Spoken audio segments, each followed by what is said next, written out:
I think the trend will still continue. I would say the growth of experiential retail probably was stunted and halted to a certain degree because of the social distancing. I think the people will remain cautious through the first quarter, maybe even in the second quarter.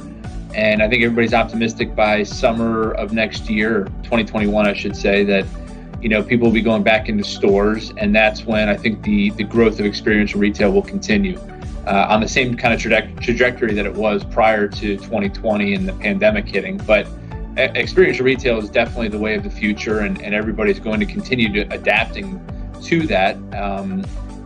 But at the same time, that's what we need for brick and mortar retail to stay alive, is for people to adapt.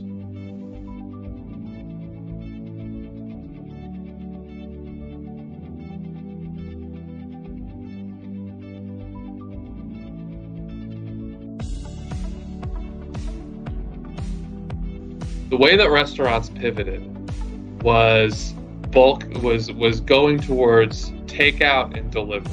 And a lot of restaurants offered that previously.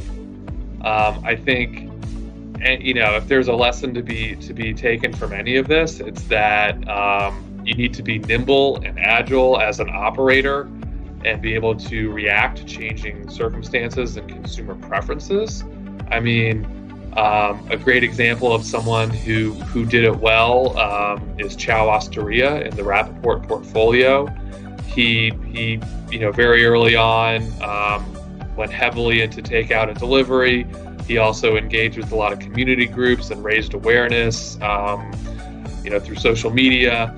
So the main thing is that customers have a lot of choices, and as those preferences change, your model needs to change with them.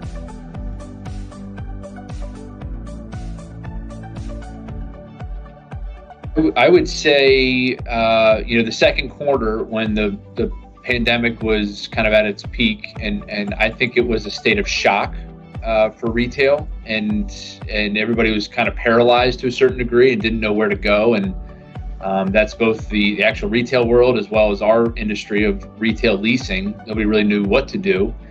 And then ever since then, I think it's been a recovery combined with, I guess I would call it adaptation, / recovery, where, a lot of people had, they were forced to pivot. And in order to do that, they had to start doing things they'd not normally done. Restaurants that had never done carry out started doing carry out of necessity. That's all they could do in some cases.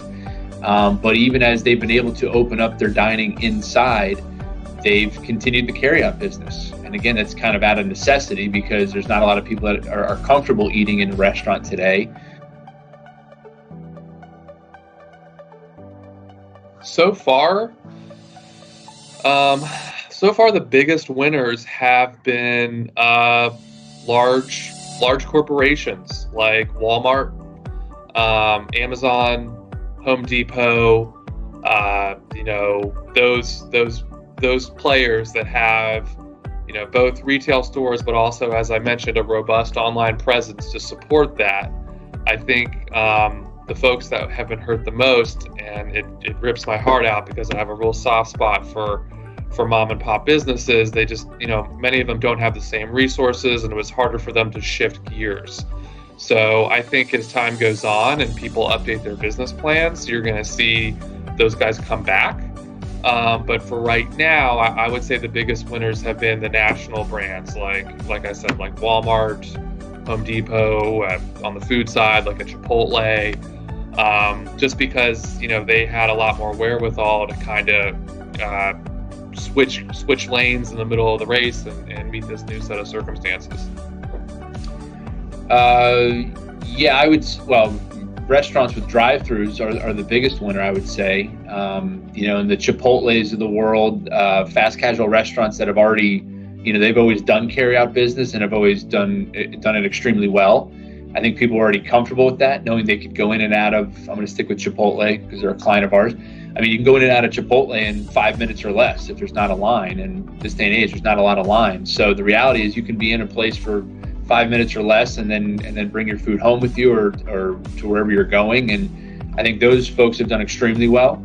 The retailers that have a strong online presence and infrastructure from whether it's Walmart or obviously Amazon, those folks that have already been online for a long time, I think those folks fared really well in that they were not overwhelmed and they could easily pivot. And when people stopped showing up in their stores at the same numbers, they could still, keep their sales volume overall at least close to where they were at some point, because people that were not going to their stores were then going to their websites and still ordering things, and fulfilling those orders were not taking months or anything crazy like that. So I think that probably helped those folks as well.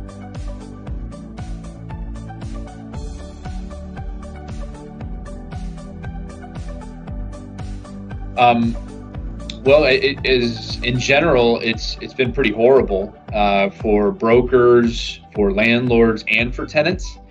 And I would say the resolve that all three of those components have shown to partner together in order to survive and to try and figure this thing out. It's something that nobody has ever dealt with in our lifetime.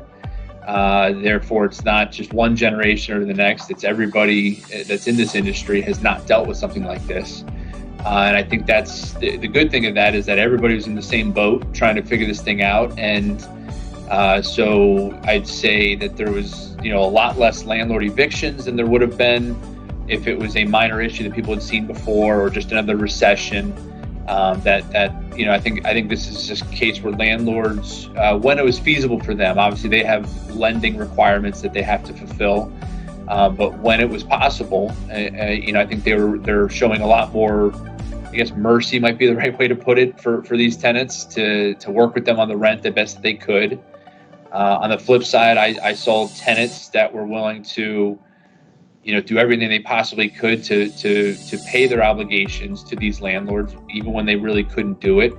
And that wasn't always the case. But again, I think it was a good balance where some tenants pushed for a lot more than others, and some landlords pushed tenants a lot more than others. And it was a case by case basis. Obviously, what the tenant, what their business was a factor in that. And landlords, depend upon their lending situation. And if they're mom and pop landlords, or if they're big institutions, some of them have more flexibilities than others, but it really was a case by case basis. But I think brokers were kind of in the middle of all that, and making sure that one side knew the story of the other side.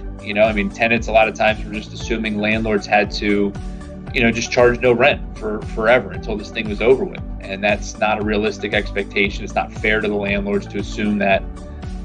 But on the flip side, some landlords were, not being very understanding of where the tenants were coming from. So I think that's part of the role that the brokers played, was as a mediator, and that happens a lot in our world. But I think it was crucial to kind of get through this, to make sure that everybody understood where everybody else was coming from, and to push through this thing. And again, I think we're in a position now that everybody understands where everything is. There's a light at the end of the tunnel, even though we're not out of this thing. I think everybody has an understanding of where it is, and really the worst case scenario is hopefully biased by now. And that's what everybody's assuming moving forward.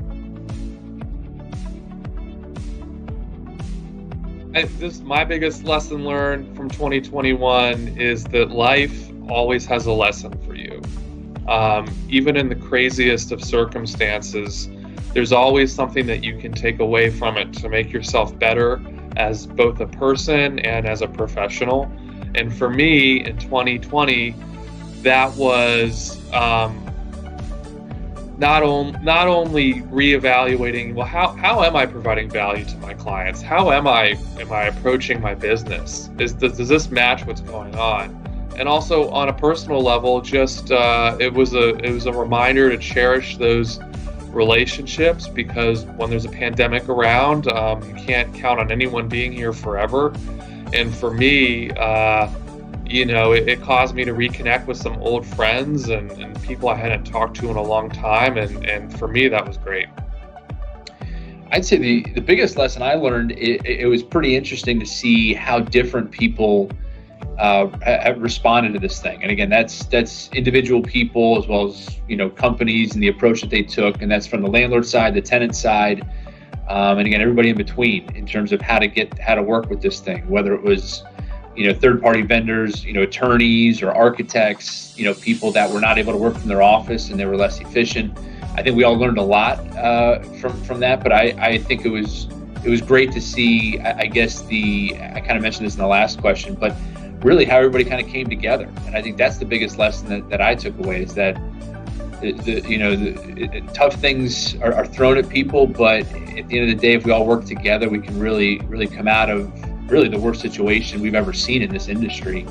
And again, we're not out of it yet, but I think we've actually performed pretty well in terms of surviving up to this point. And even though there may be a few more folks that fall out of this situation, overall, I'm extremely impressed, and I think it's really a tribute to how everybody worked together to survive this thing. I think that's the biggest lesson I learned. In terms of the message to close out 2020, I would say, let's get out of here. Let's move on to 2021. And again, I don't think things could be worse than they were in 2020. I don't want to jinx it, but the reality is, it should be only be getting better in 2021. Let's put it that way.